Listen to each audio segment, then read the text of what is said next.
Get in on it. One time for the one time. It's the family bloodline.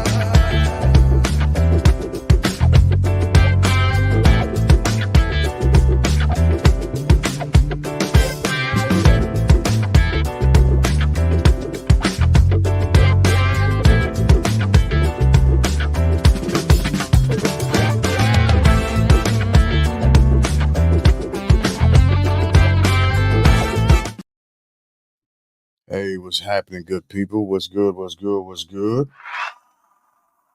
It is Jay Glass the Movement, and tonight, we will be reading. I'm waiting for Deuce to hop on and hang out with me in a second here, but we are going to be reading the actual Diddy indictment. Yeah. There are three charges that this actual indictment has. And so I will get into that in a little bit. I want to make sure that I'm able to post the link to, in the event anybody wants to hop on and join and let us know what you think and or how you view it. Um, you know, is he guilty? Is he innocent? And there's always a presumption of innocence in legal court. However, in the court of public opinion, that could weigh out somewhat differently depending on how you view things. And so what I'm trying to help everybody do is come to a bit of an understanding as to what's actually being presented in the indictments thus far against P. Diddy, Sean Combs. Also, with that being said, thus far. With that being said, just as a reminder, he has not been able to get bail. Oddly enough, I think that part is actually strange. That despite all of the things that he put up for bail, he was still denied, and he was denied as the judge called it, because not so much the judge but the prosecution, is that because they said that he was a threat. He was a threat to the community. Uh, I'd love to hear y'all weigh in on that. If you can't do it tonight, don't worry. Uh, the Family Bloodline podcast will be going live again this Friday.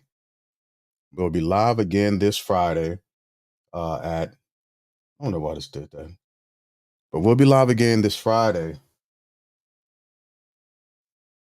One of my screens is frozen and I'm trying to figure out why.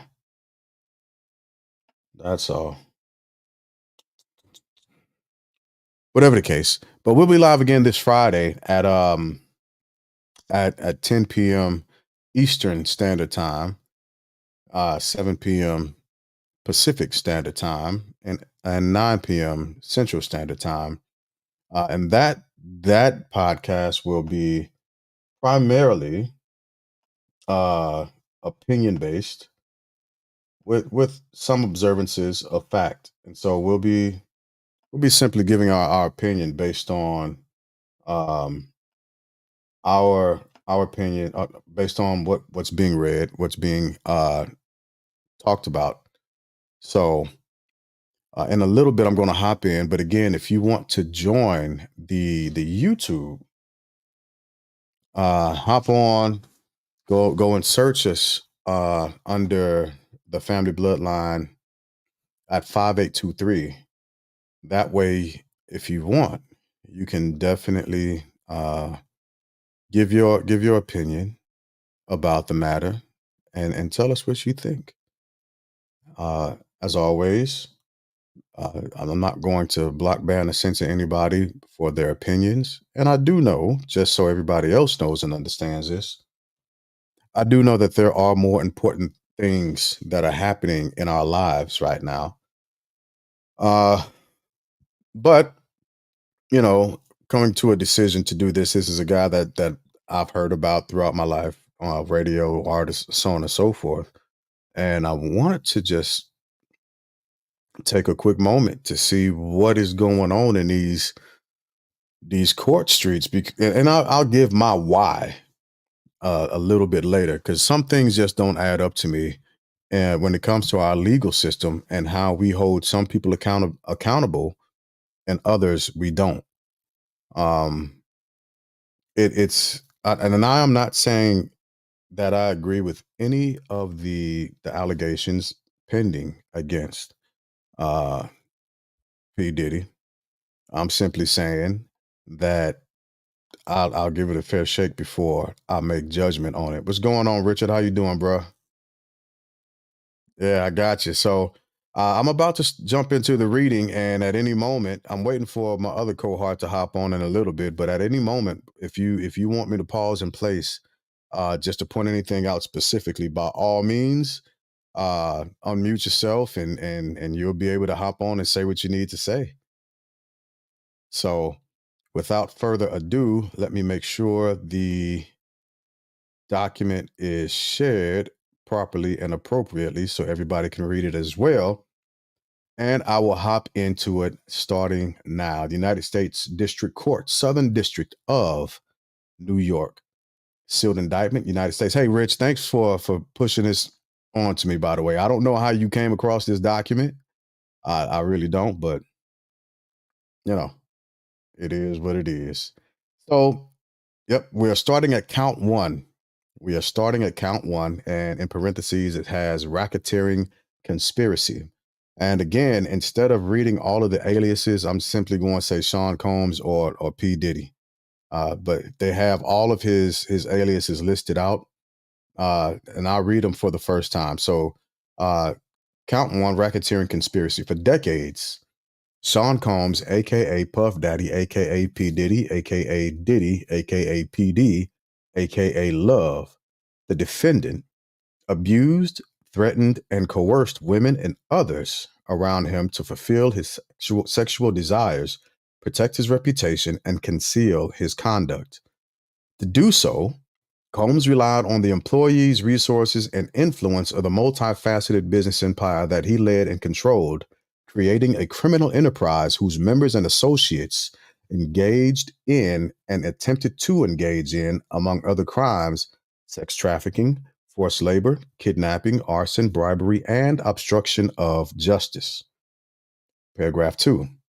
Sean Combs, the defendant, operated his business headquartered at various times in Manhattan and Los Angeles under a variety of United States based corporate entities, including Bad Boy Entertainment, Combs Enterprises, and Combs Global. Collectively, the Combs business is what they will continue to refer to all of those entities as.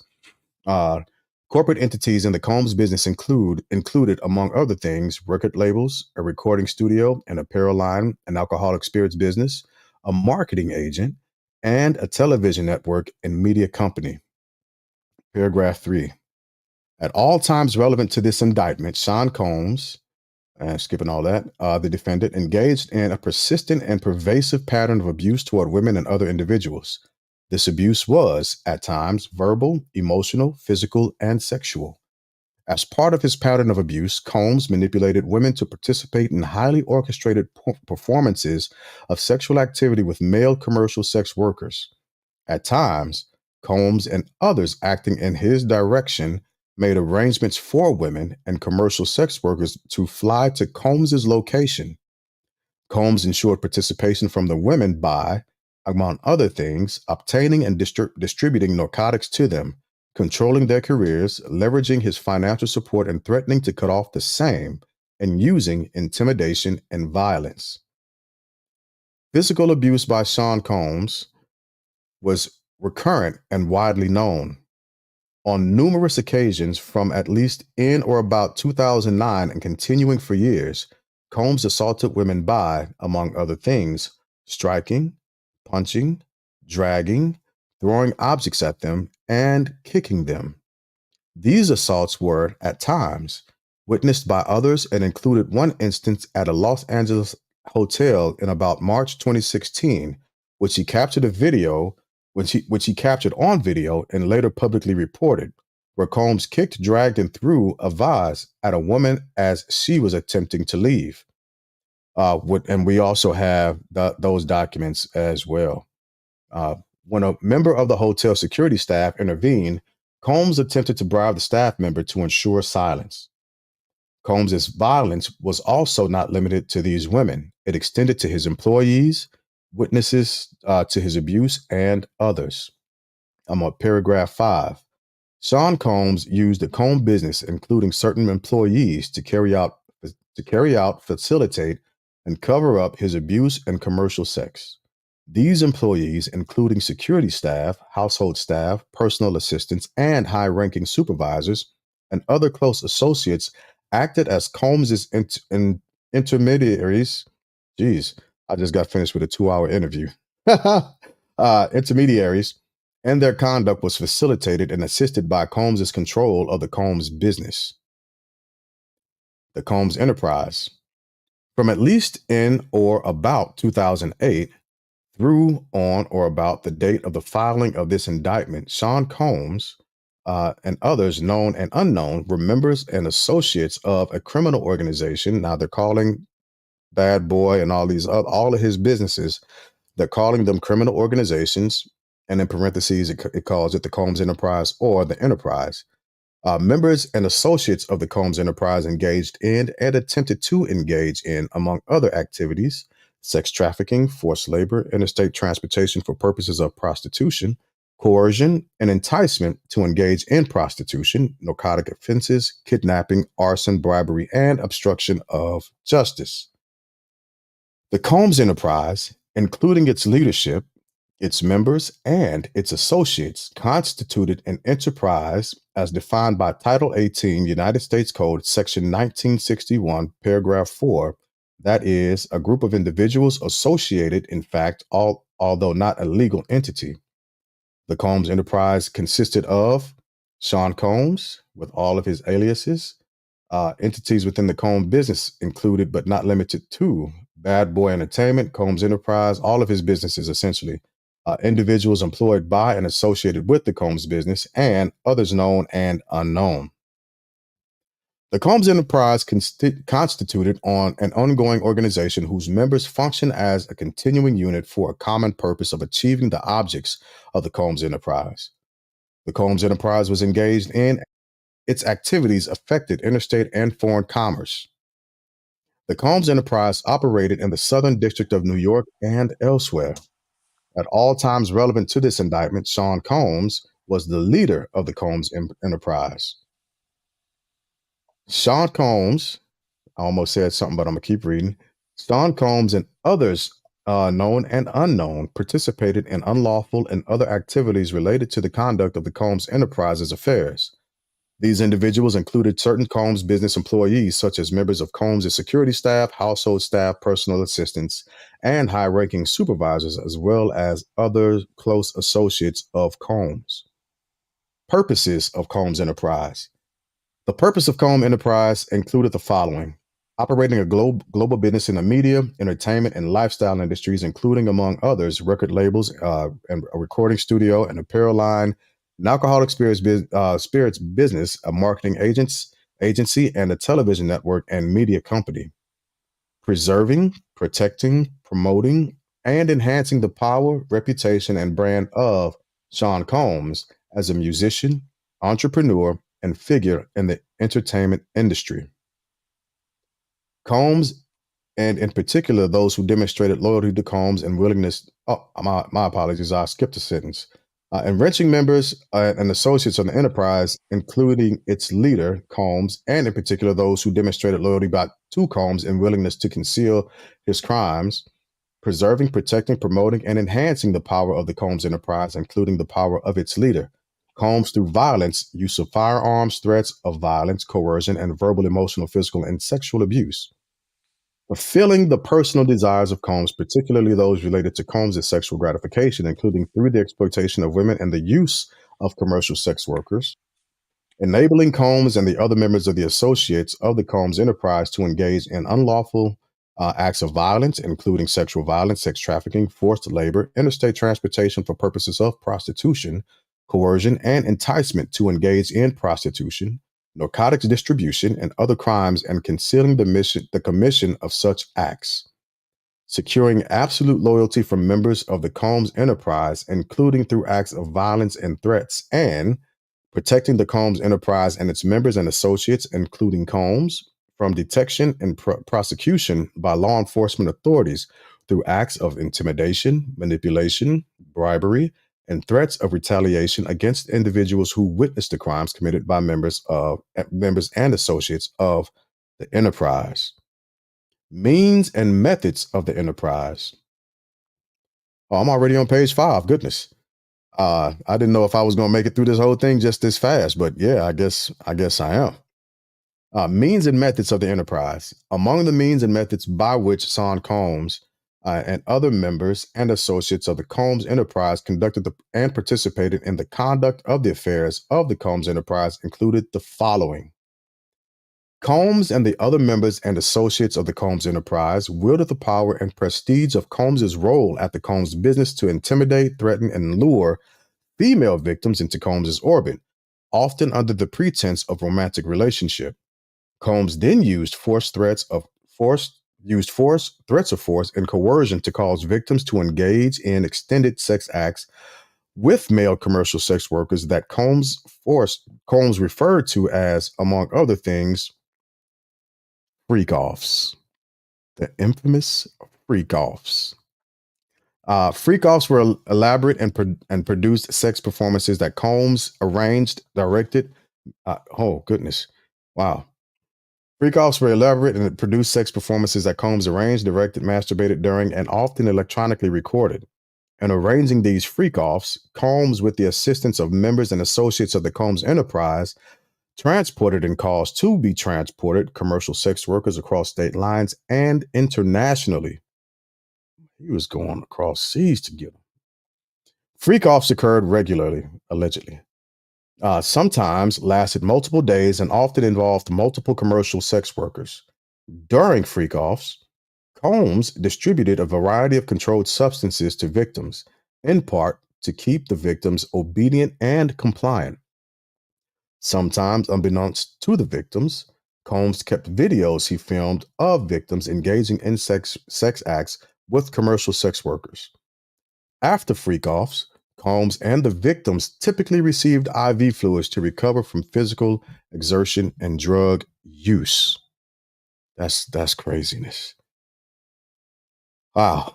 Members and associates of the Combs enterprise, including high-ranking supervisors, security staff, household staff, personal assistants, and other Combs business employees, facilitated the freak-offs by, among other things, booking hotel rooms for the freak-offs, stocking the hotel rooms in advance with the required freak-off supplies, including controlled substances, baby oil, lubricant, extra linens, and lighting, cleaning the hotel rooms after the freak-offs to try to mitigate room damage, arranging for travel for victims, commercial sex workers, and Combs to and from freak-offs, resupplying Combs with requested supplies, delivering large sums of cash to Combs to pay the commercial sex workers, and scheduling the delivery of IV fluids.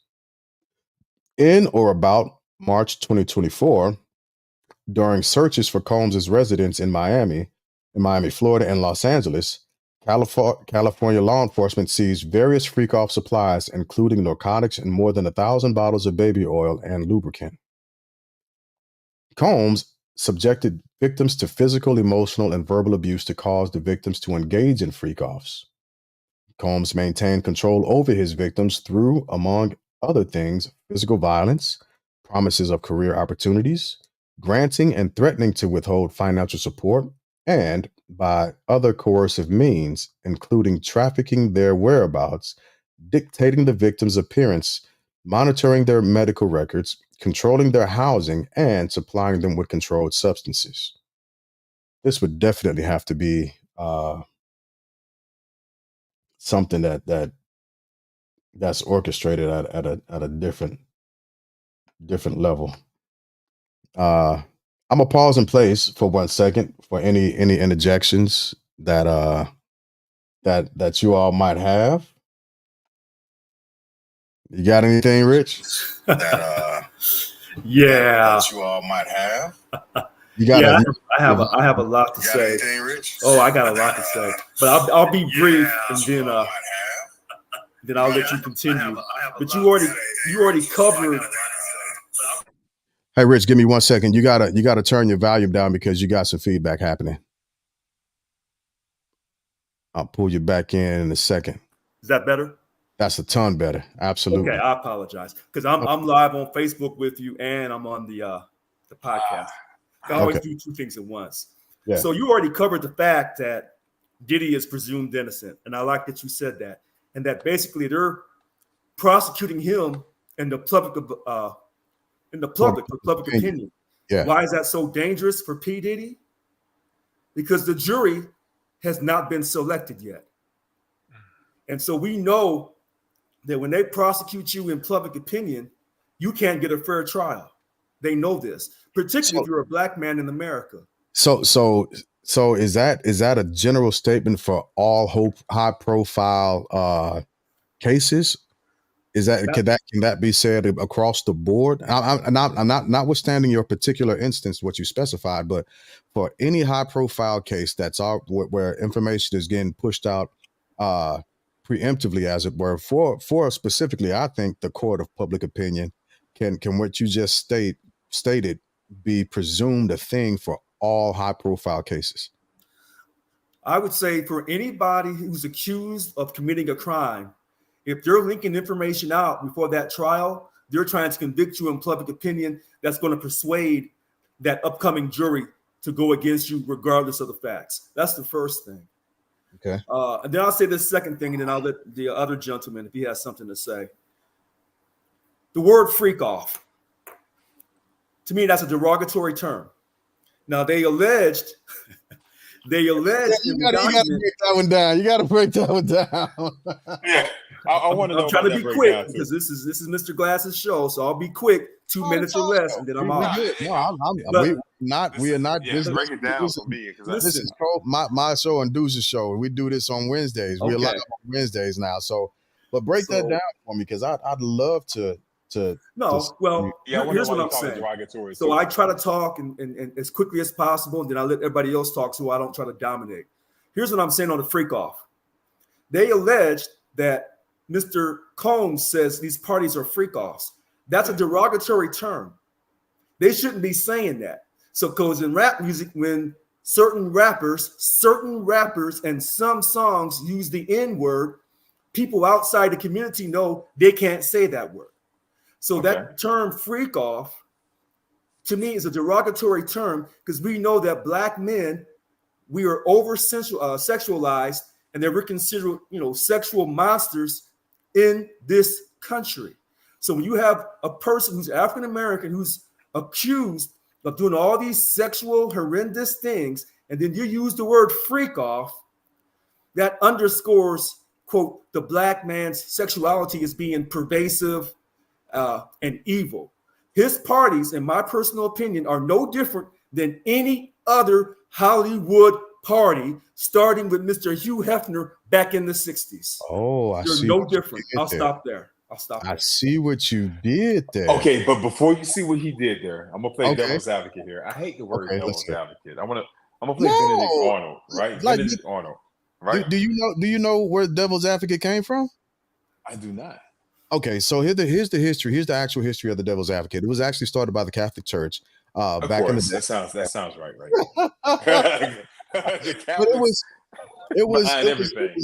But it was done for a great reason, right? Whenever you had different fractions that were debating a topic, they would literally and purposely bring in a devil's advocate to help stop groupthink.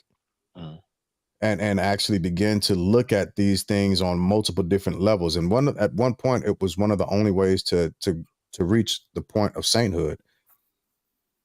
So devil's advocate is like at its core, it was a very useful thing. It died. It was an official thing at one point. Now it's just done for traditional standards. But anyway, go ahead. Okay. All right. Thank you, Kashad, because now I don't feel good to using it. Right. Okay. To Rich's point, you said freak off is derogatory. My question would be, who named it freak off? I don't think public opinion or the court deemed it freak off. I think they got that from the stuff they took from Diddy's estates. That's correct. But like I stated, because he allegedly referred to his parties as freak-offs. That's no different than when certain rappers, and I say certain rappers, in certain songs use the N-word, a derogatory word, in a good fashion or in a negative fashion. People outside the community know they should not say the N-word, regardless of what that song says. So I guess my debate would be on the connection with those two, because I agree with you. People know not to use the N-word if they're not within the community. However, I don't think that applies to freak off. Freak is a common word amongst different cultures.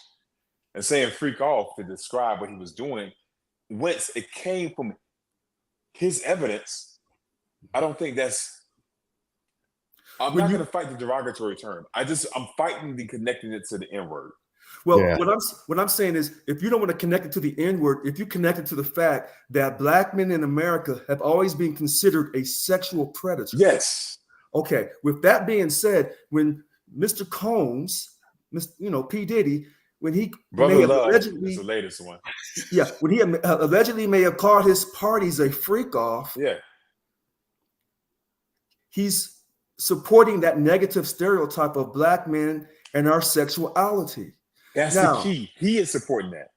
Right. But just because in his mind he can support that, if the Southern District of New York says we're going to file this brief against you, this indictment against you, they shouldn't be using the word freak off. So how would they refer to it if he referred to as freak off? Then they should just refer to as Mr. Diddy's improper parties, his what's a good word? Unlawful parties. Because here's the catch to this. His parties were no different than Mr. Hefner's.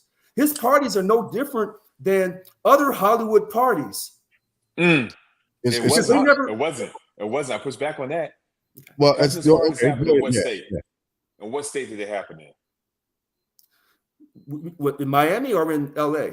No, Hefner.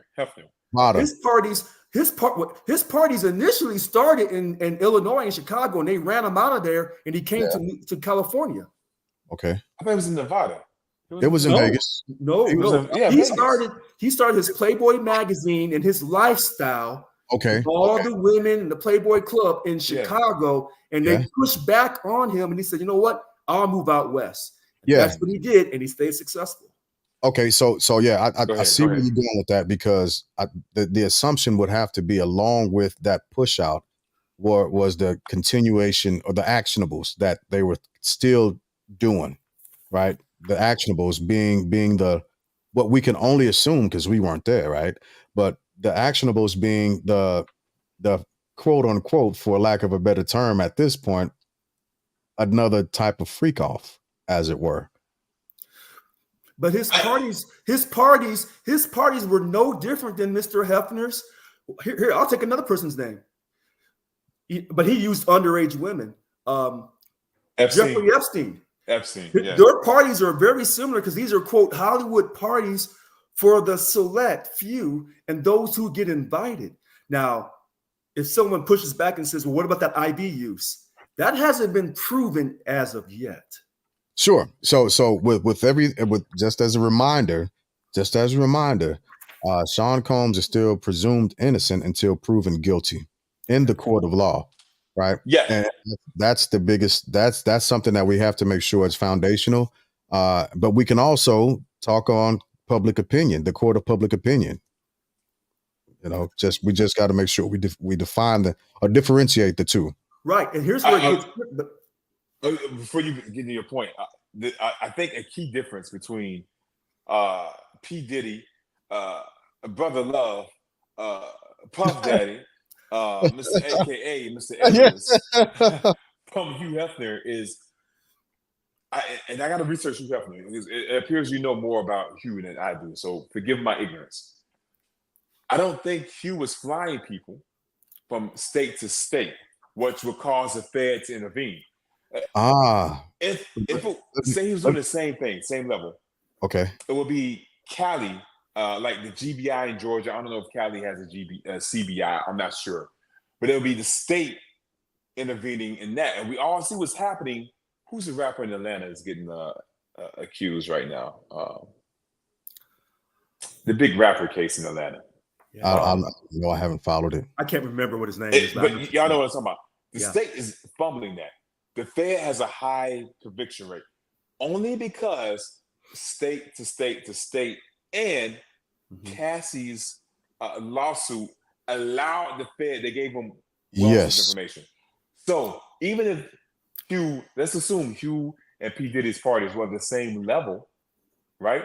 I'm only arguing from a legal standpoint. Now, I'm not arguing from a moral standpoint. Okay.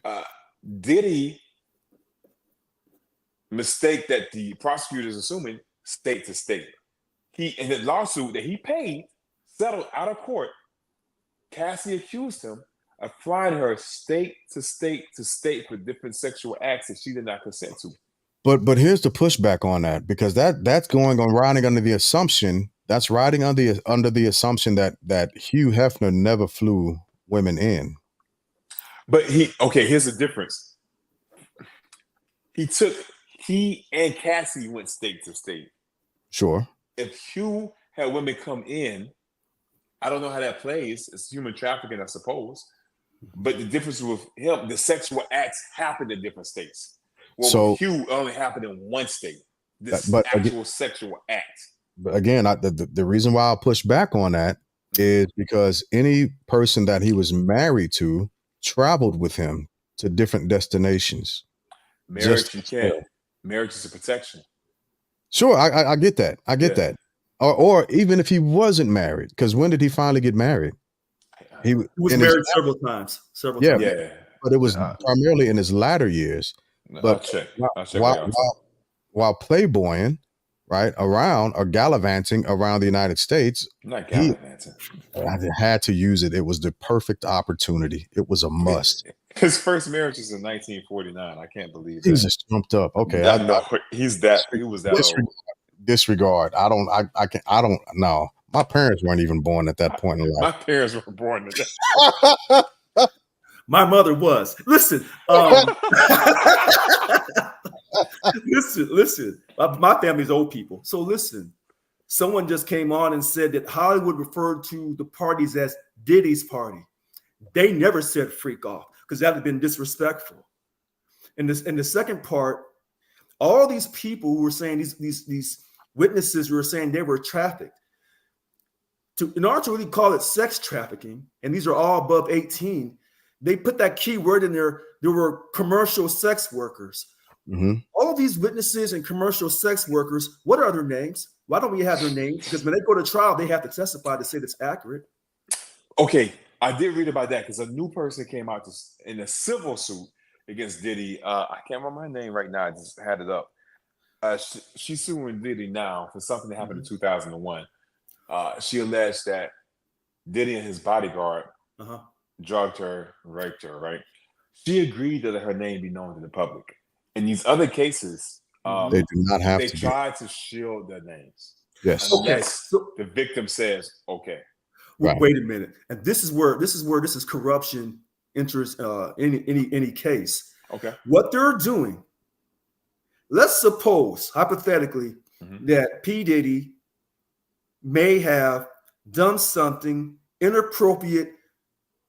We can't the Cassie tape is indisputable. So he may have done something inappropriate with one other female, just one. This is no different than the Bill Cosby case. So Dr. Cosby, you were accused of drugging 10 people, but then that number grew from 10 to 30 to 40. So in other words, Tyrone, you robbed the liquor store for $20 because you was high on crack cocaine. But these other 10 liquor stores that got robbed, we can't catch that person. So guess what, Tyrone? You're going to catch this case and these other 10. That's the racketeering charge on Diddy. It's a catch. Yeah. Right. Thank you. Yeah. So now all these women are coming out. Now here's the racial aspect. 3 or 4 black girls come out and say black women come out and say they were abused by Diddy. Okay. And then the white lady, Aubrey O'Day from the All right. So she was a white woman, but they said, well, she don't got no credibility. She kind of dirty. Now, another white woman came out 2 or 3 days ago. So now you've opened the floodgate to whether Either P. Diddy just looked at me wrong. I wanted to sleep with P. Diddy, but he didn't want to sleep with me. And I said, well, I'm going to do drugs and do whatever it takes. And he still said, nah, I'm good. Now you want to come out and accuse me. Robert, if you don't mind, can I interrupt you to ask a question about that? Okay. Gentlemen, I want to know what you guys, your honest opinions. Okay. About, because I know in New York and California, they did away with the statute of limitations for charges on rape and things of that nature. That's why, like, the dude from House of Cards, Kevin Spacey, was charged from the 90s. Yeah. This is the way the statute of limitation. And I've had this conversation at work. I want to know what you guys think about that specifically. So I talked to some folks that think if something happened to a woman or a guy, in Kevin Spacey's case, they should come forward within a reasonable amount of time. They said like 3 years.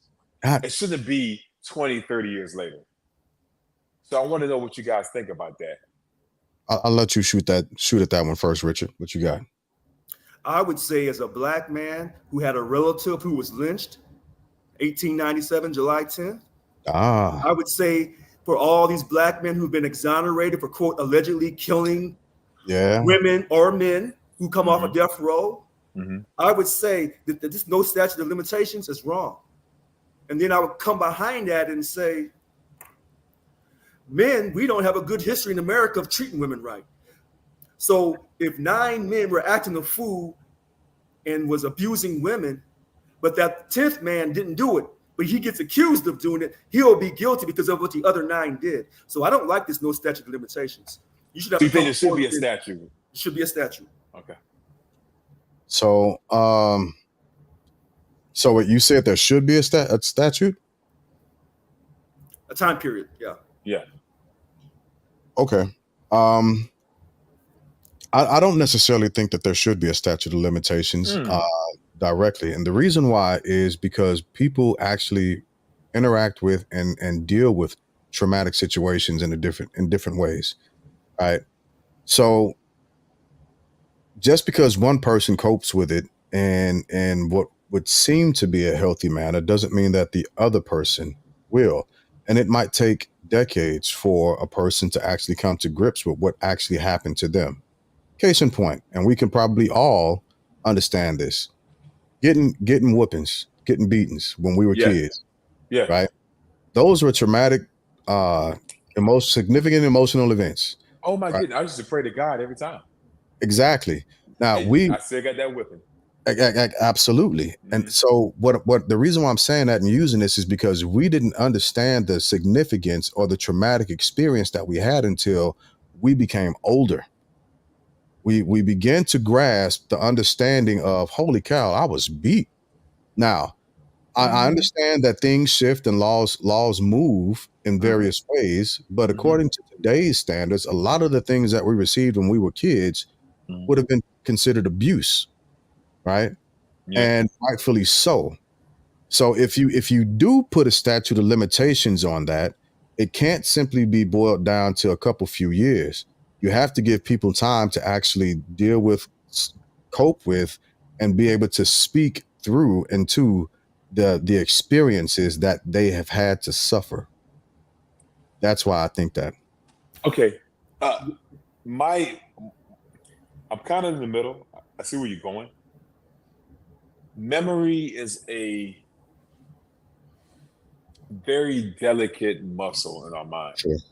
Some things do stand out. I do remember my first whipping, hands down. Do I remember accurately? Not sure. I have to talk to my folks, and then I doubt their memory on it. I think when it comes to celebrities, no, it has to be across the board. I do agree with this.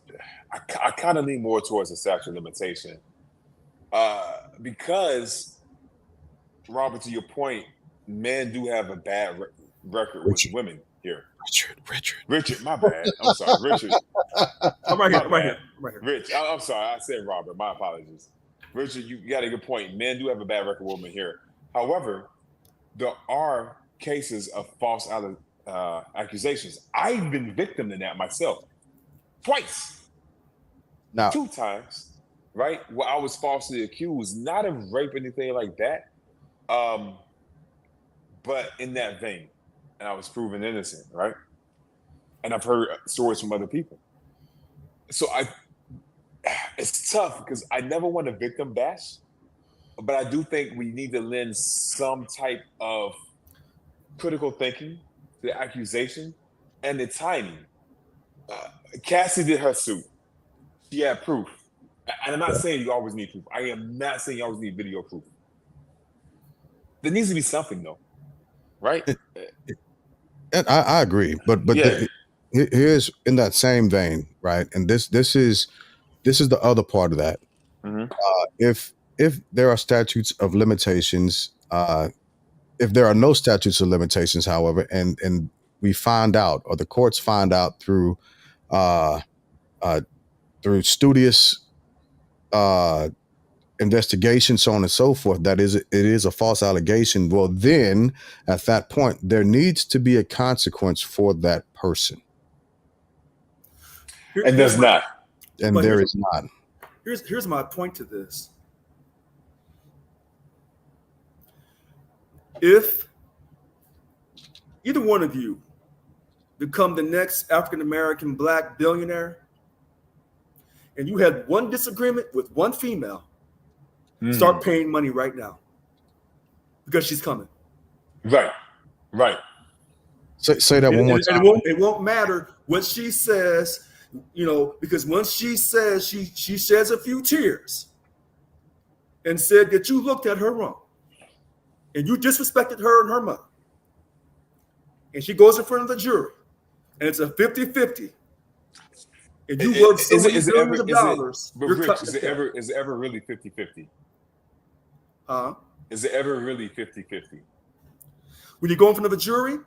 Yeah. Well, if you're an African-American man, I would say you got a 10% chance of winning. Right. I don't think it's ever 50-50. Yeah, fair enough. Yeah. So just so we don't start woman bashing because of the experiences. No. Yeah, you're right. Yeah. I don't disagree with you at all. But let me jump back into where we were. Get through this because we're already halfway through. Okay. But yeah, I want to keep on with this. So I'll pick it back up. During and separate from freak-offs, Combs, among other things, hit, kicked, threw objects at, and dragged victims at times by their hair. Now, the only reason why this is substantiated is because of the Ventura case. These lost my place. I shouldn't have scrolled up so fast. These assaults often resulted in injuries that took days or weeks to heal. Combs also threatened victims' careers and livelihoods, including if they resisted participating in freak-offs. Victims believed they could not refuse Combs' demands without risking their financial or job security or without repercussions in the form of physical or emotional abuse. Combs also used the sensitive, embarrassing, and incriminating recordings that he made during freak-offs as collateral to ensure the continued obedience and silence of the victims. Members and associates of the Combs enterprise, including Combs security personnel, at times carried firearms. On more than one occasion, Combs himself carried or brandished firearms to intimidate and threaten others, including victims of and witnesses to his abuse. In or about March 2024, during searches of Combs' residence in Miami, Florida, and Los Angeles, California, law enforcement seized firearms and ammunition, including 3 AR-15s with defaced serial numbers, as well as a drum magazine. Members and associates of the Combs enterprise enabled Combs' control over victims by following his directions regarding financial payments to victims, advancing or suppressing the victims' career opportunities, and acquiring the controlled substances Combs used to keep the victims compliant. Members and associates of the Combs enterprise at times witnessed Combs' violence toward the victims or the victims' injuries caused by Combs without intervening. Instead, members and associates of the Combs enterprise helped conceal the violence and abuse by, among other things, assisting Combs in monitoring and preventing victims from leaving locations such as hotels or Combs' residences.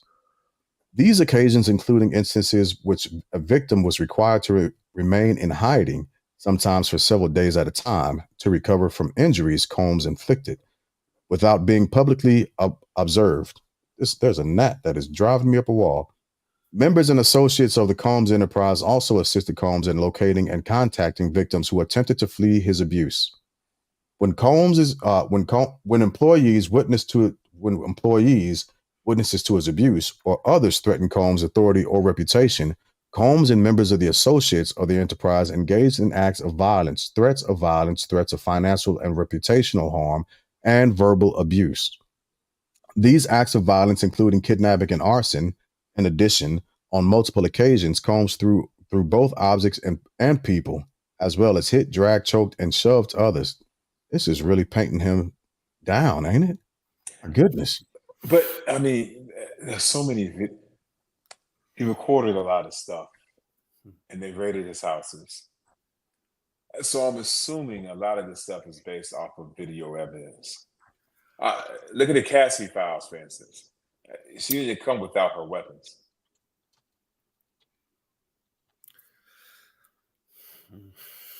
Okay. And bro, who has 1,000 bottles of baby oil? Wait, that can be One time easily. I had 2 bottles in my house. I thought it was too much. Wait a minute. Hold on. Wait a minute. That can be easily explained. Please. Because as his attorney said, listen to this. His attorney said, I believe today or yesterday, it was extra. When Mr. Combs, a very wealthy man, when wealthy people buy stuff, there's times when they buy stuff in bulk. So that's an easy explanation. Just because a person has 1,000 bottles of baby oil and he keeps himself clean at the highest level because he is a celebrity.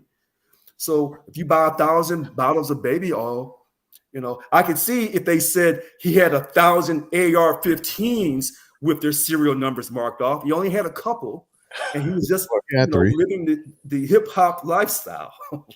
Rich, I love the fact you keep it as grounded. Listen. I so much love the fact you keep it from flying off, man. I appreciate that. That was tough to digest.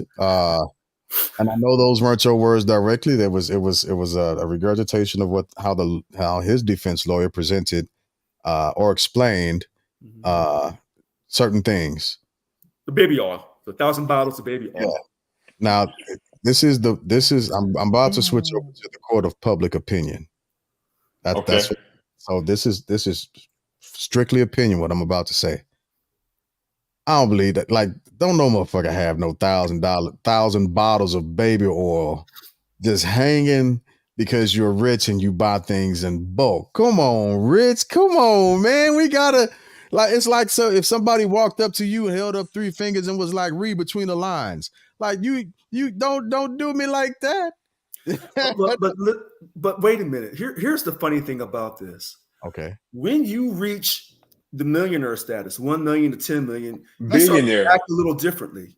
He's a billionaire. That he's net worth a billionaire. That's correct. Yeah. Now, once you reach the billionaire status, you start to act a little different. So, some billionaires may have homes on islands with no jurisdiction to no country. Some billionaires may not even look at you. Some billionaires want to take away your constitutional rights to freedom of speech. Okay. Some don't. So when we look at Mr. Combs, we have to look at him in that light.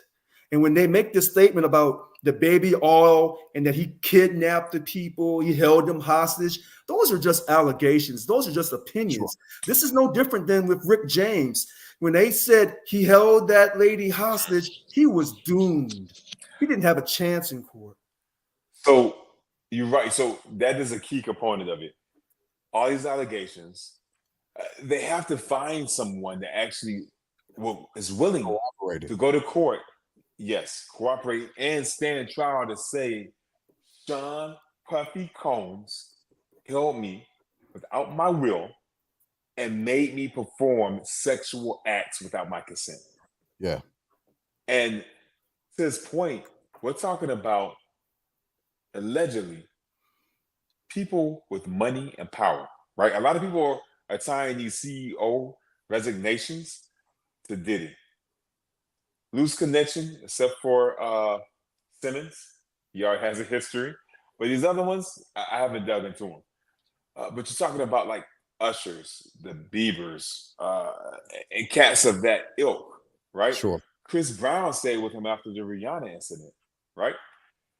So you're asking Kevin Hart, you're asking these people to come and testify either what they saw, or to Rich's point earlier, you're asking these sex workers who were probably paid handsomely, or probably paid even more to keep their mouth shut, allegedly, to come forward in court and say he was the one. Because if they say, let's say you get two of them, to say that, dude, the witness list, high profile celebrities, CEOs, I guarantee politicians, because they just dirty. Okay. There's a lot of pressure on these people to keep their mouth shut. This is not Weinstein, who was acting more solo. It's more on the Epstein level, who allegedly committed suicide. Not even Cosby. Cosby was more of a solo act. And one quick thing before he continues. Mm-hmm. I'm hearing that Mr. Combs is on suicide watch. And my first question is this: where's the medical evaluation from the court-ordered psychiatrist or psychologist that says that Mr. Combs is having trouble coping with being denied bail twice, and he's considering killing himself because the government has now seized all of his money? I want that medical evaluation. Did they seize it? They said they paused it, right? They haven't taken possession of it, the money. You walked into the trap. You walked into this trap. What's that? Which means this: when they raided his home, those two homes on March 25th, one source said he was in America. Another source said his plane was in Antigua. Yeah. And that plane came back the following Wednesday. Was he on the plane? And that country he was in, Antigua, allegedly didn't have was an extradition country. Yeah. So if he was going to really run, then he wouldn't have ran to Antigua. So the reason why I said about his psyche is there's nothing wrong with P. Diddy. But now they're saying on the internet, oh, you know, he talked about killing himself years ago. Really? So I want that doctor's evaluation. Not next week, not next month. I want something current, where they went in there and spoke to him. They said, how are you feeling? Give me your feelings. I'm going to write out this medical evaluation so that when you go to court, they know you're under a great deal of stress, but you're not going to kill yourself. Okay. But what you got on that, Glass? You go first. You're not going to be able to get anybody's records for an evaluation. Right. It is a HIPAA violation. So the only thing that we can go off of at this point is what's being reported. That's honestly all we can go off of. And as far as the flights is concerned, I'm not sure. I'd have to dig up some articles and go a little further into it. Now, all I can do is think about how I would feel in this situation, and there's a good chance that you'd have to put somebody on watch, because. And not only that, now if they come up with documents saying that all of his assets have been transferred, yes, yeah, then I'd more. There's more of a point to me being like, yeah, he about to try something. He's about to try something. Here's the thing about the HIPAA violation. It's only a HIPAA violation if you say you don't want it out. If he's allowed to talk to his attorneys, and the attorney's calling for the medical doctor to prove that he's not suicidal, and they get that written, and then he says, yeah, release this to the public, because you're releasing parts of this case little by little to hurt my credibility. So you would want that medical evaluation out so they know I'm not trying to kill myself in no form or fashion. If they say I killed myself in prison, that's an absolute lie. I am not Jeffrey Epstein. Yeah, but the operative word that you used in all of that was if. He's allowed to see his attorney. Yeah, but if he doesn't want those records released to the public, right? No, he does. Yeah. He does want that stuff released. Oh, okay. Because hear what I'm saying. If he does not get a doctor in there to evaluate him and say he is nothing wrong with Mr. Combs, he's willing to go to court under a sound mind and body and fight this case. If he doesn't do that, and then next week you're having your podcast saying, well, Richard, Puffy was really sad and he killed himself. Oh no. Mm-mm. That sounds like you, James. What he said, that sounds like you. That's how you talk. That's not me. That sounds like you. That's how you talk. Hey, but here's my counter. I'm looking this up right now. Here's my counter. Okay, we're talking about people who come forward. I forgot about the lawsuits. People's names are already out there in the public floating around because they made civil lawsuits. It's too easy for the Fed to pluck down and say, Cassie, come forward. She's already relinquished the most damning evidence against her, because she's there's been things that people said that she said. She was reluctant to come forward because a lot of it makes her look bad, right? And she didn't want that out there, but she had to come forward. And then we got video proof of Cassie's stuff. That's locked, sealed, delivered, right? Is that me? No, that's me. Sorry about that. Okay. There's another guy called Little Rod. Who? Rod Jenkins, Little Rod Jenkins. I feel like you're reading my phone. Yeah. Oh, sorry. No, him. He's also come forward saying that P. Diddy used the use of ecstasy, cocaine, GHB. I don't know what that is. I'm old. Forgive me. Ketamine, marijuana, etc., to coerce him into unsolicited sexual acts. So we have people that already went public, and not to mention the other lady that says from 2001. So it's too easy for the Fed to pluck them and say, come forward for our case. And Cassie already has damning evidence. Another person has slight evidence. Come on, it's locked, sealed, delivered. Everything else, like you said, is public opinion. It's all downhill from there. I forgot about those civil lawsuits. They are available for the Fed to pick them and bring them into the federal case. Okay. Let me push forward. Mm-hmm. When Combs' authority or reputation was threatened by the possibility of negative publicity, or like we just talked about that, or legal or law enforcement action against him, including in or about late 2023 following public allegations of Combs' crimes, Combs and members and associates of the enterprise pressured witnesses and victims, including through attempted bribery, to stay silent and not report what they experienced or knew to law enforcement. On phone calls, Combs and other members and associates of the enterprise, among other things, provided these victims and witnesses with false narrative of events in an effort to conceal Combs' crimes. Combs caused these calls to be recorded on at least 2 occasions. The racketeering conspiracy.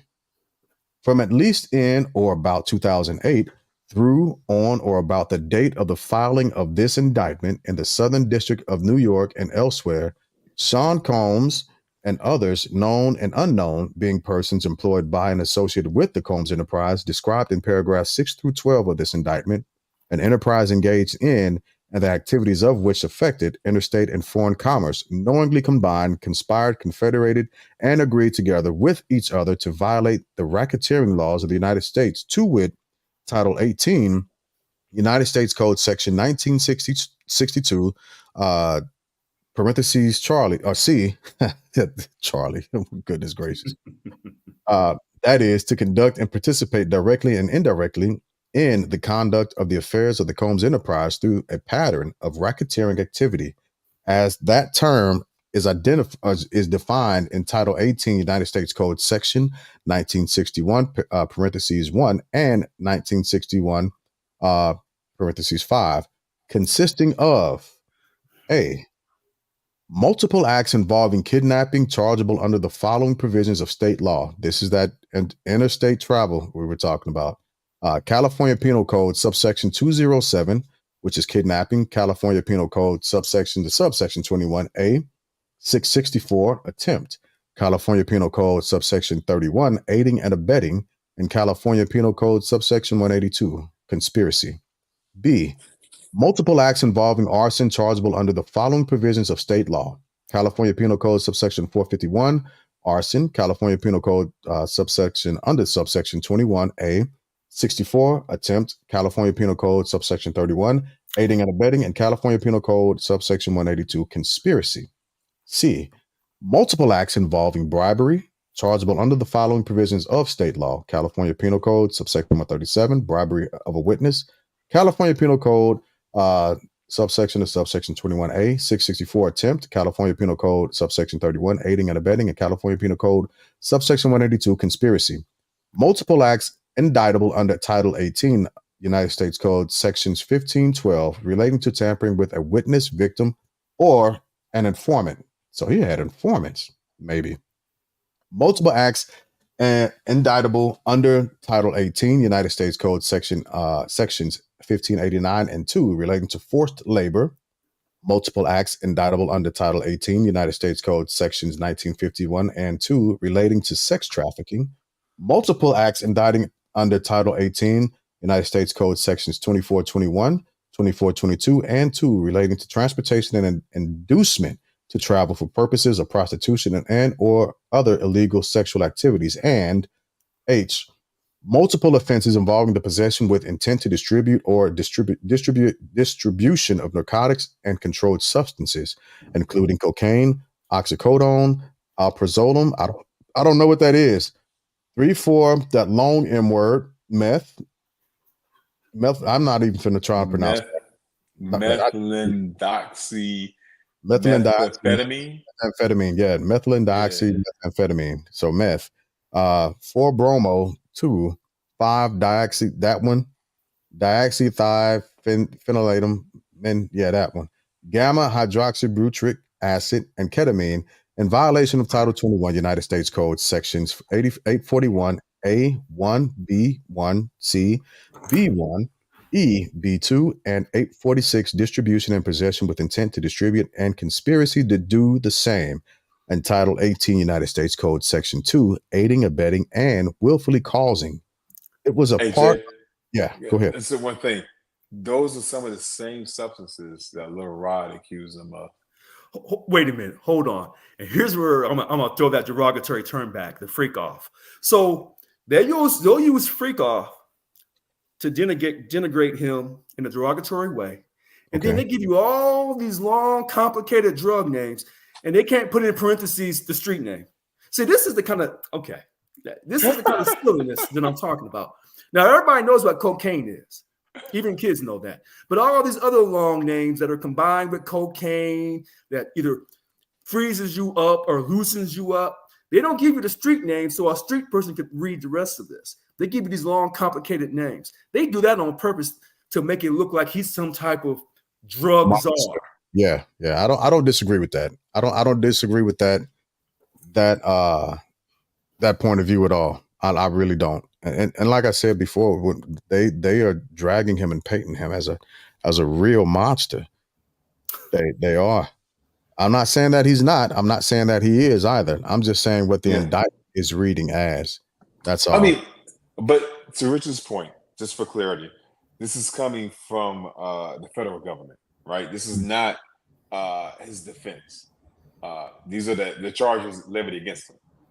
So of course, it would be heavy-handed to give a leverage to the feds, right? This is not his defense's case saying Diddy is the upstanding citizen, blah blah blah blah blah blah. Sure.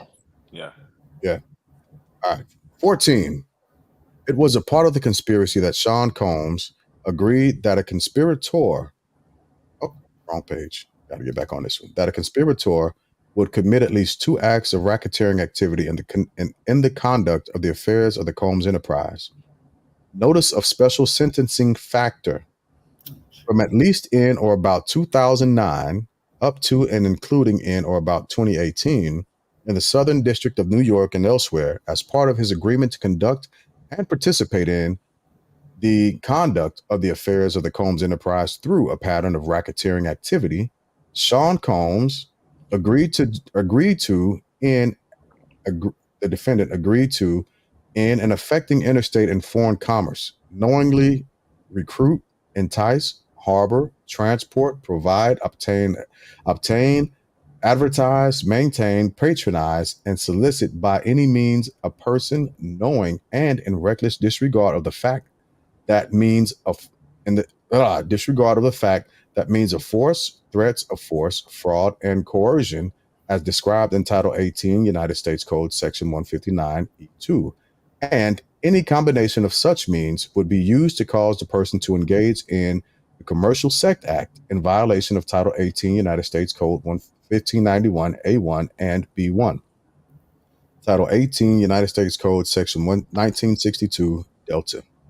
That was just the first count on racketeering, and that was the longest charge that they're pushing against him. Now we're going to count 2, which is sex trafficking by force, fraud, or coercion, and this is from victim 1.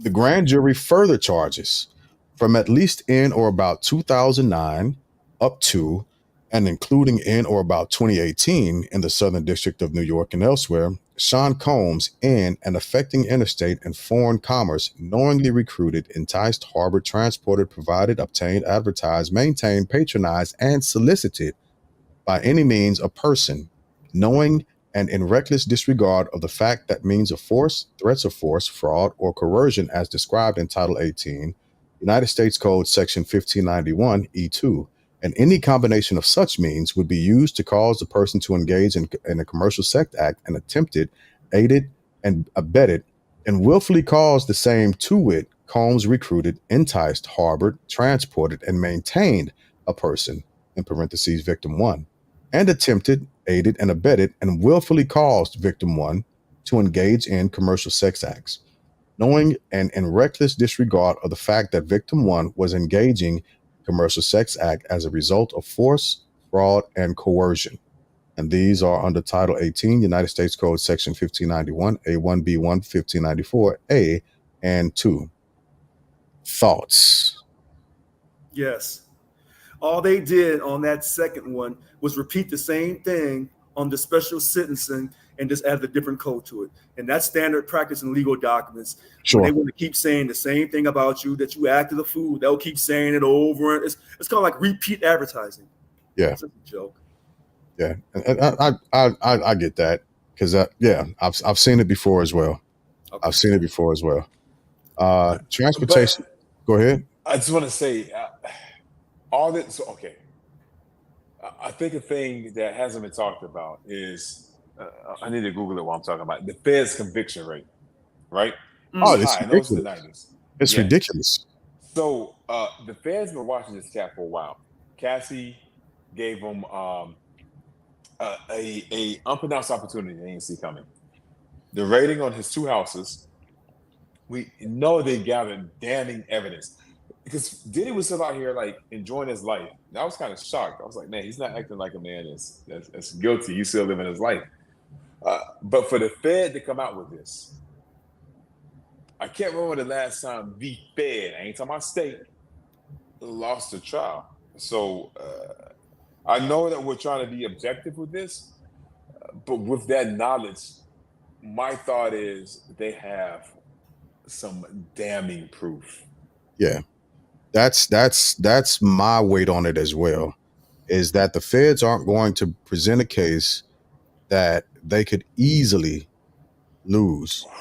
95%. Yeah. His 95%. lawyer, Yeah. his lawyer was smart by jumping in front and making the statement that he made, which was essentially that if they're adults, it's a consent. Right. Essentially, that's paraphrasing it because I can't remember it verbatim. But his lawyer did a smart thing by posing that question, putting that question out, posing it to Book Sugar. I'm just not seeing that. And posing it to the court of opinion, right? And making people take a few steps back before they jumped in and began to automatically say that he was guilty. Well, the key word is we've read up to what page are you on? 10? Digital page 14. So we got 2 pages left and that's it. Oh, right. Okay. This whole document, from what I can see, no word of underage women. Sure. Was that ever That's a thing? critical. No word of underage women. But I don't think that was ever, to my knowledge, that was never a thing. Well, people were saying it was women above 18 and below 18. So this is not an Art Kelly situation. No. Yeah. So that threshold is not even there.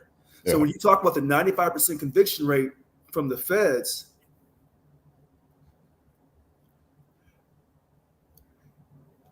when they pick that jury, I want to know how many African American men are on that jury.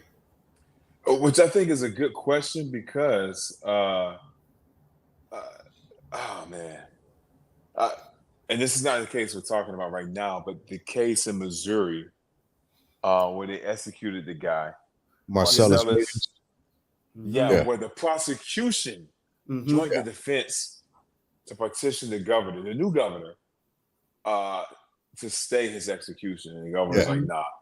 Because the evidence was weak. So just to Rich's point, but underage, no. But the sex trafficking, we have Cassie. The feds like we know we got Cassie, even with just her testimony. Wait a minute. Proves all this other stuff. Wait a minute. Did Puffy jump on her? The video says yes. You can't dispute that. Right. But that's abuse. That's not sex trafficking. So you can't say because he jumped on her and acted a fool, he also drug her across the state lines and forced her to commit sexual acts when she's asking for a certain sum of money. I got you on that. The fact that Puffy, who's a billionaire, who has immensely more money than Cassie, exponentially more, paid out the very next day. Cassie dropped it on a Friday.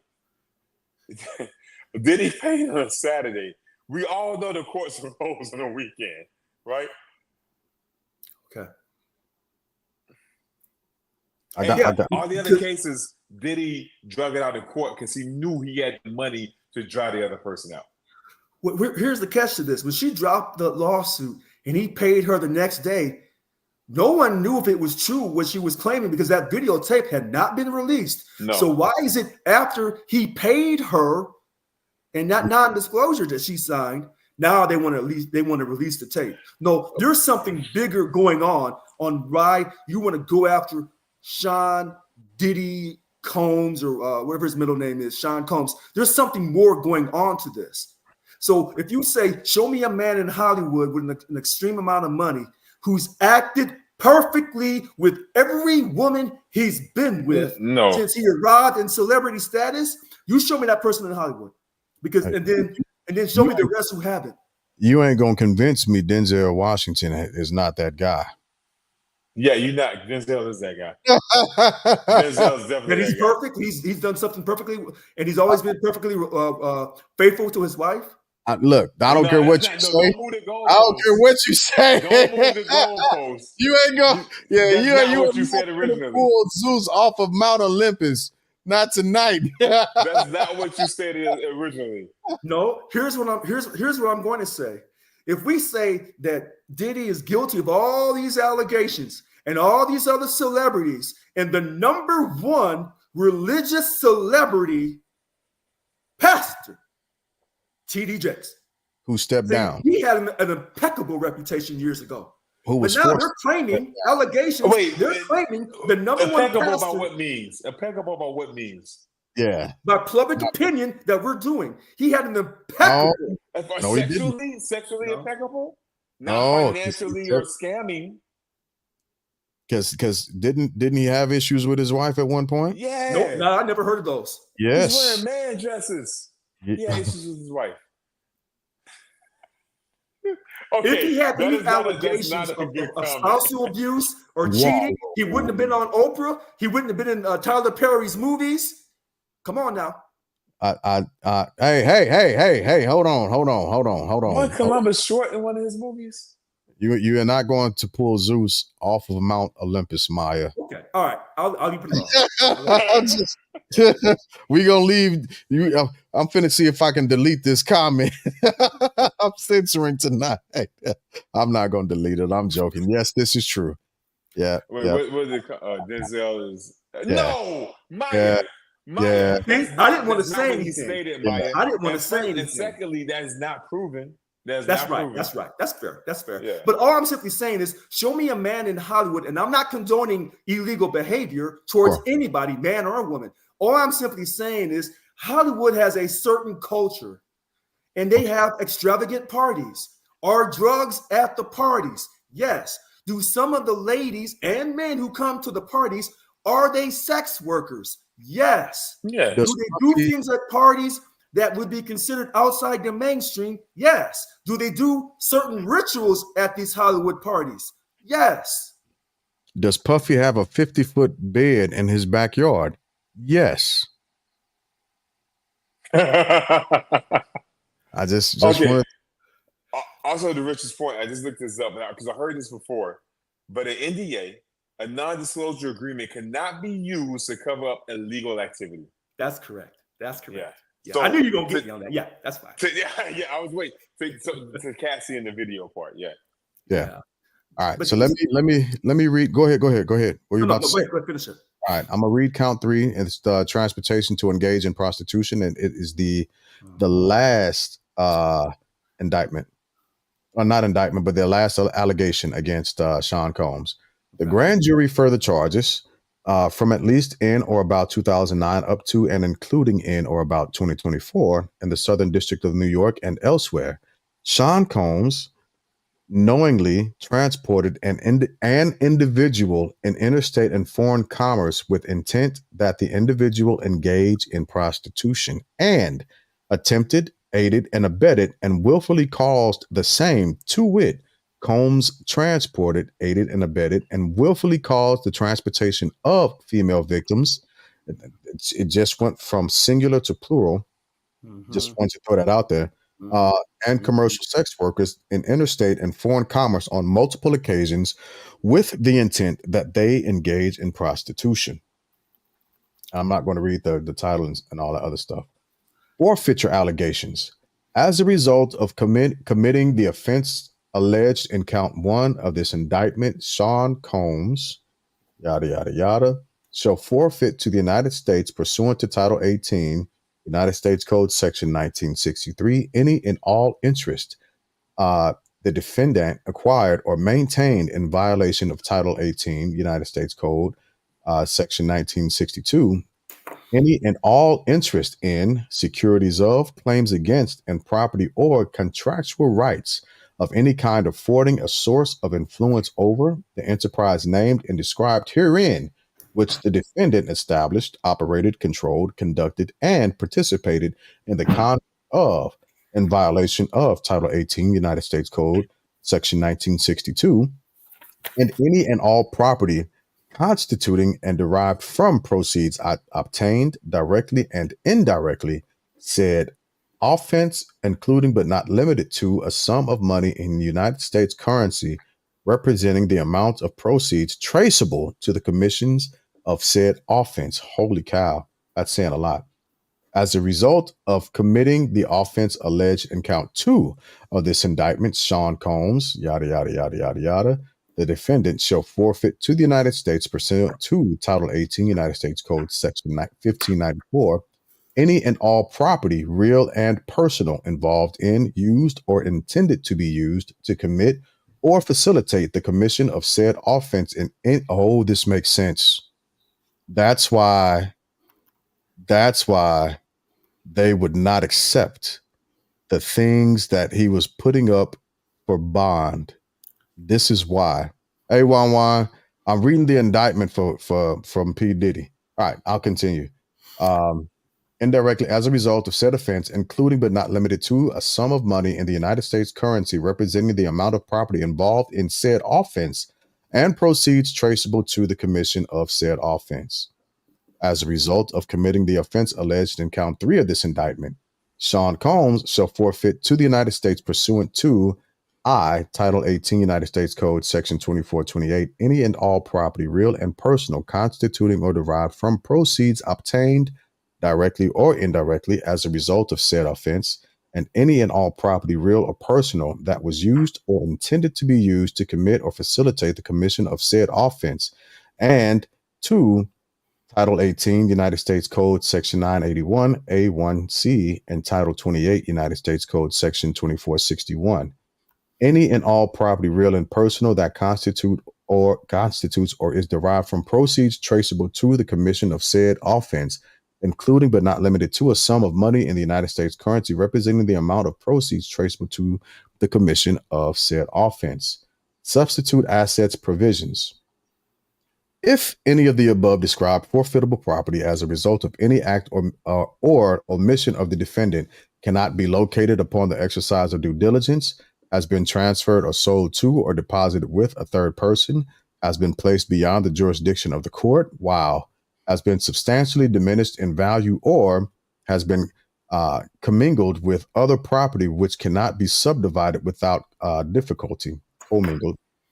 It is the intent of the United States pursuant to Title 18, uh, United States Code Section 1963M, Title 21, United States Code Section 853P, and Title 28, United States Code Section 2461C, to seek forfeiture of any other property of the defendant up to the value of the above forfeited property. And then it begins to mention all of the other information. So they are directly going after his assets. If he loses, yes. Until he loses. So wait, so listen to this.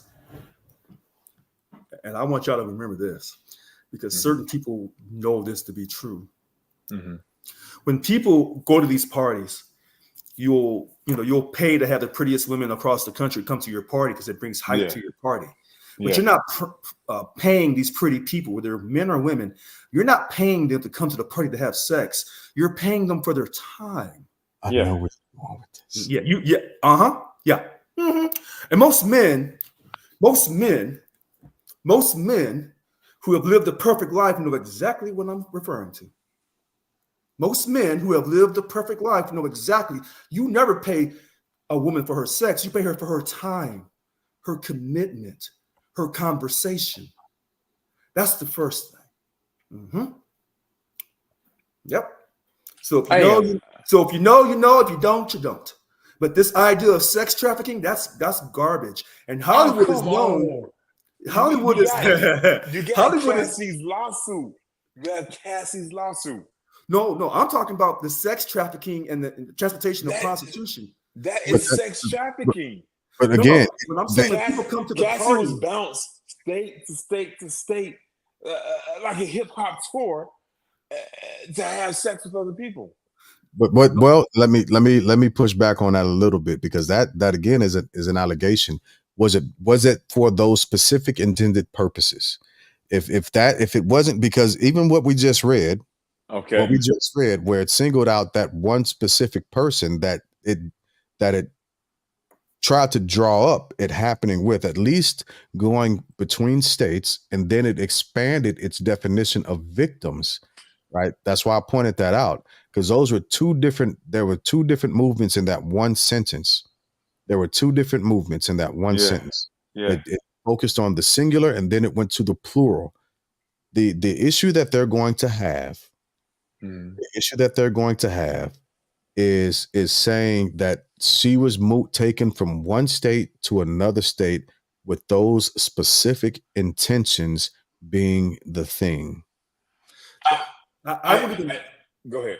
I won't even discuss Cassie because she has a financial motive and she already got her money. So she's a biased witness. So she's a non-issue. I love it. No, she's a non-issue. Okay. She's biased. She had a personal relationship, but things didn't go the way she wanted. She wanted to marry him and have his children, and he didn't want to have children with her. And then she left him. She met someone else and started having kids. So that's that. She's a non-issue. These women who they say was sex trafficked and for the engagement of prostitution, if there's a money trail, and I want to see the money trail. I'm listening. If there's a money trail, they were not paid to have sex. They were paid for their time, because that's a standard Hollywood way of doing things. And I would have to pause and actually meet you there. I would actually have to meet you there, because you're paying for the time. You're not paying for the. That's how it's drawn up. Right? Hold on, let me jog back to the camera real quick. Okay. They're being paid for their time and not the action. That's how it's drawn up. That's right. No one pays you money to go from state to state, have sex, do drugs, and any other illegal activity. Wait, hold on. That doesn't happen. Hold on, wait. Pause, comma, highlight. Okay, go ahead. Hop in. Semicolon, parentheses. I hear what you're saying, but let's talk about the people he's paying for time. If I pay an electrician because my lights go out, I'm paying him for his time to fix my power problem because he's an electrician. If I pay a mechanic, I'm paying him for his time to work on my engine. If I'm paying a sex worker, I'm paying her for my time to work on my engine. Do you see where I'm going with that? I got you, and I'm again, and even with that being said, because I can understand why you're going down that route. Okay. But if you want to itemize it out, labor costs, skilled labor. Let's keep the word skilled.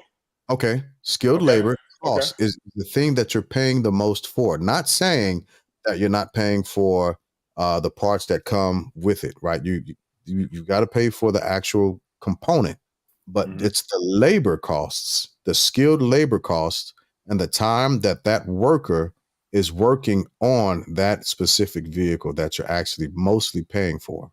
Now, if you can prove that a person is directly engaging in and paying for the action, then it's a different case.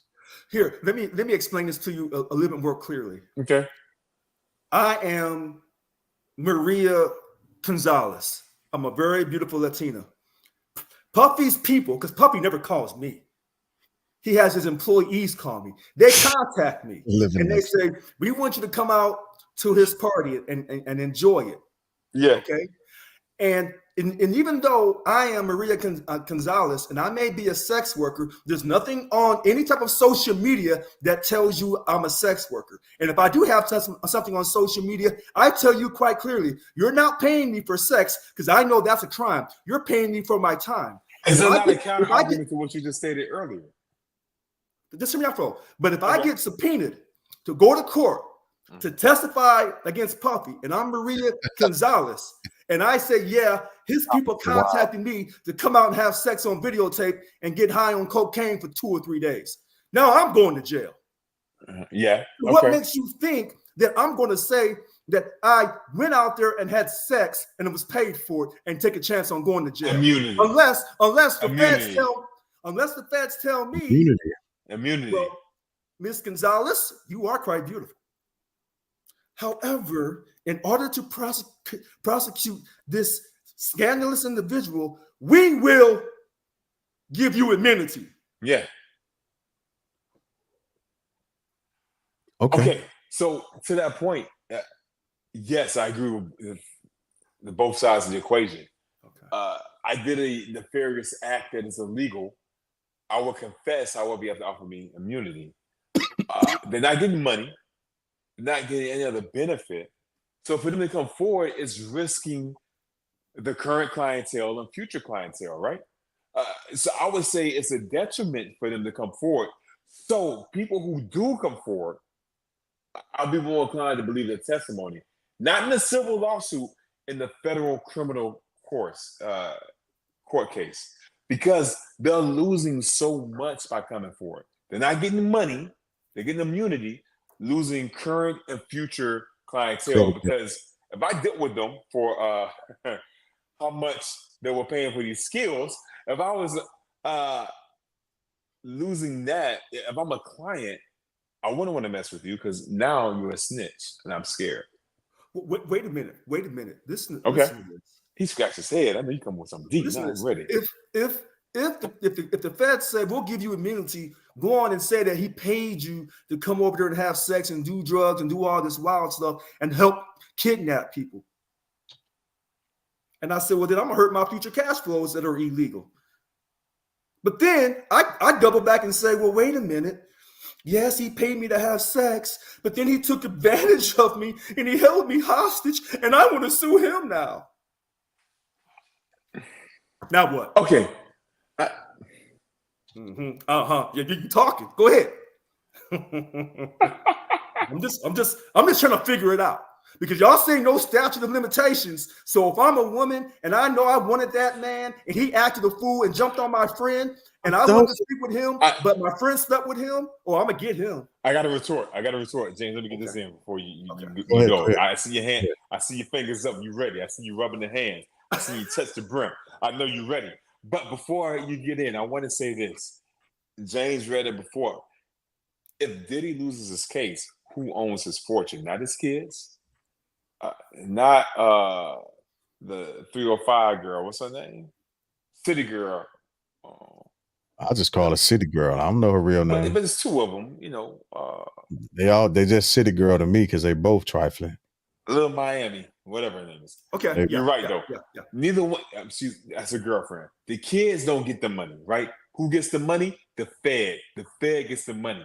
So in that situation, if a person's like, yes, give me immunity, I'm gonna sue later, there might not be money to go after. Sure. Now, before you retort, Richard, I'm gonna ask y'all to do this, and this is I'm doing this a little bit on purpose, right? Because we've got to pick this back up on Friday. Oh. We're gonna continue on Friday, and I'll repost the reading, but we've got the details of the reading, but we'll have my other cohorts on as well to get other various perspectives of it, and they'll weigh in because they've been doing their own reading and research and looking through articles and coming up with their own opinions as well. But I want to make sure that we have a more, and plus, you know, I like Wanda's in the comments right now. I want Wanda to be able to weigh in as a woman and say how she feels from her purview. Not saying she's speaking for all women, but she, you know, I think a woman should weigh in on the conversation and the topic also. Yeah, definitely. Yeah, they'll have a different view of it. So I just wanted to pause this at an hour 30. I already did 2-hour interview earlier today. I'm warned. I am warned. That's after working all day. Okay. Now, Deuce, are you going to be able to hop on Friday? Maybe not. Because all right, we're doing end of the year fiscal year closeout. Yeah, I might have to work this weekend because, bro, we're moving like at the speed of molasses, getting these taxis. That's money for teaching and stuff like that. So I'm gonna say no. If I'm able to pop on, that'll be a surprise. All right. So what we'll do is, if you can't hop on Friday, we'll because I got sent several different articles or several different indictment documents. I'll come on next Wednesday. I'll send it to you, and we'll read another indictment, and we'll pick up from Friday. That Rod Jenkins, that's is it 46 or 73 page? Yeah, that's a deep long one. Yeah. Rich, can you make it next Wednesday? Yeah. Huh? Rich, can you make it next Wednesday? Oh yeah. Yeah. All right. Yeah. All right, they give you somebody else. Because I think long term, yeah, whether he did wrong or whether he did right, I think it is important that if a person stole 2 boxes, but then you say, no, you stole 24, I'm not for that. So all this stuff that they say he did wrong versus what they do as culture in Hollywood, I don't think so. And I'm not saying that I'm a P. Diddy fan. Yeah. I'm not saying that I condone violence against women, because that's a no-no. Yeah, right. But because of men's long history of violence towards women in this country, you know, it's hard to really fight for a man in some cases where he's actually innocent because of our history. Yeah. And that makes you're right. That makes it tough. All right. So with that being said, we will move into our final thoughts. I do want to say before we go to final thoughts, Rich, I'm glad you're on, because when I countered James, he used to be like a 10-syllable freaking word. Come on, man. So then I'm like stunned. I look like a dummy because I disagree with him, which we might disagree on points, but I don't know what he just said to me. I don't know what he said. I don't know what I'm agreeing or disagreeing to. So, Richard, I appreciate the fact that you're able to break it down to my terms, so I can understand what you're saying. So thanks, bro. Because That's crazy. James does not do that. He just That's crazy. powers. I'm like, I don't know what you said, bro. Come Like, on, man. I don't be doing that. That's hilarious. But let's move into final thoughts. We'll do final thoughts. And let's start with you, Richard. Let's start with you. Final thoughts just for tonight over what we covered tonight, the indictment allegations. Listen, I think it was great. I think the big question is, in my mind, they raided the homes. So my question are his homes, all of his homes, or just the homes that were raided, have they been seized? Are they frozen? Is his money frozen? And when did they freeze it? Prior to raiding his homes or after raiding his homes? And number three, did he know ahead of time that they were going to raid his homes and freeze his money that gave him the opportunity to get some of his possessions and money out of the country? That's my question. I'm writing that down. So I'll look this information up and I'll see if I can find anything. I'll look for it. Yeah. Currently, if so, when? All right, I got it. Well, is that all your final thoughts? And I also want to know the witness list. When this goes to court, I want to know who's witnessing, and I want to know the rest of the names that comes out, because they keep saying that he's not the only one they're going for. There's other people who are going to be indicted. If that's the case, feds, then when are you going to let us know? Stop piecemealing and giving us a little bit of drugs at a time to keep us high. Oh, wow. You don't give it to us all at one time so we can prepare for this case. That part. Yeah. That part. I can dig it. Deuce, what you got?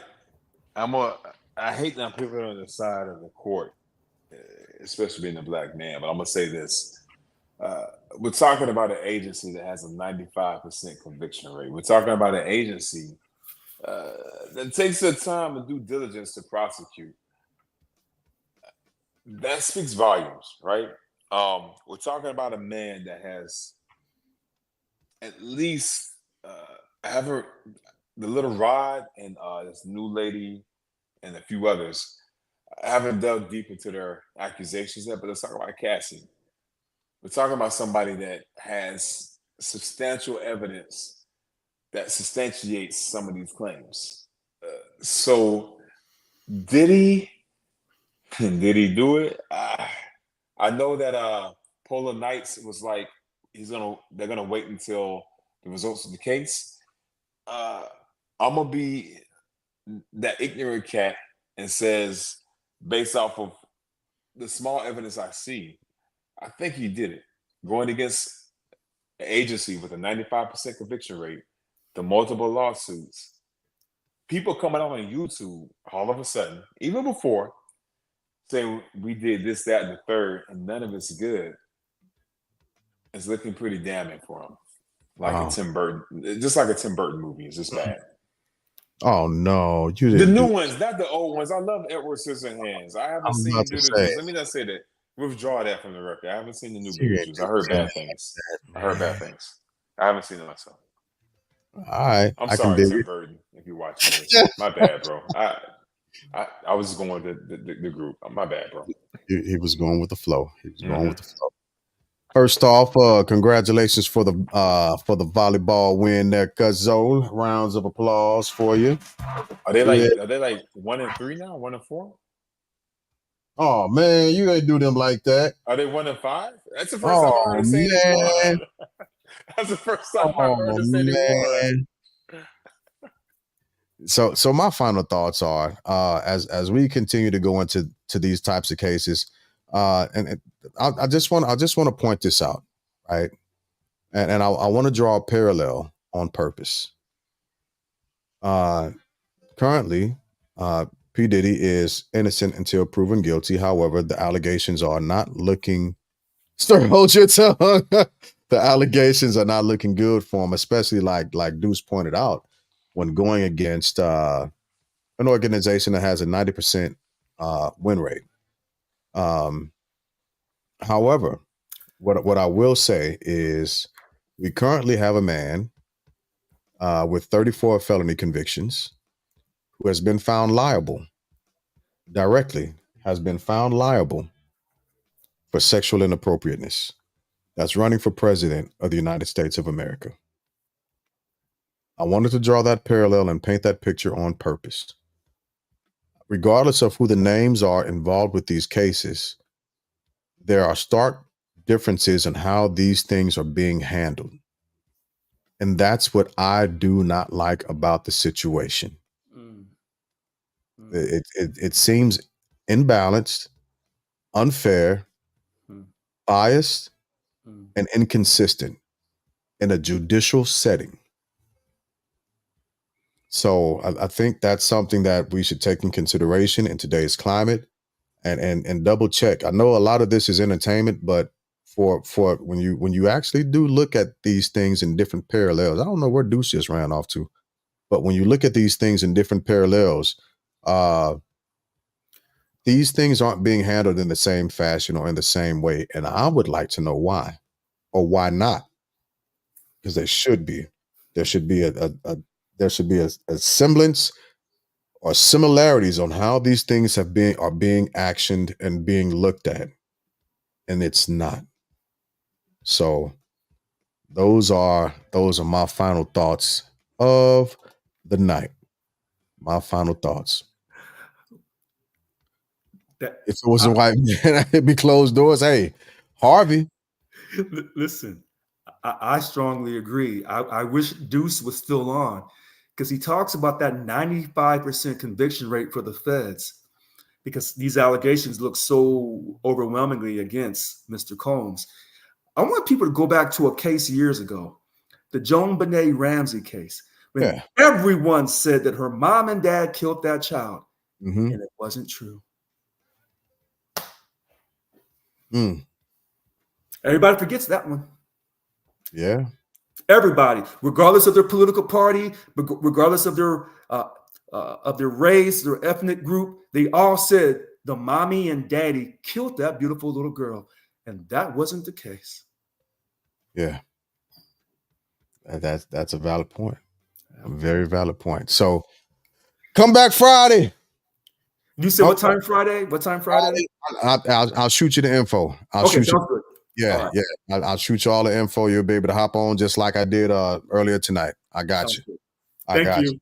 Yep, no problem. So y'all could have been anywhere else in the world. You decided to hang out with us for the evening, especially 4 o'clock in the morning. My man Polo, I appreciate you. So with that said, thank y'all for coming out. God bless and good night.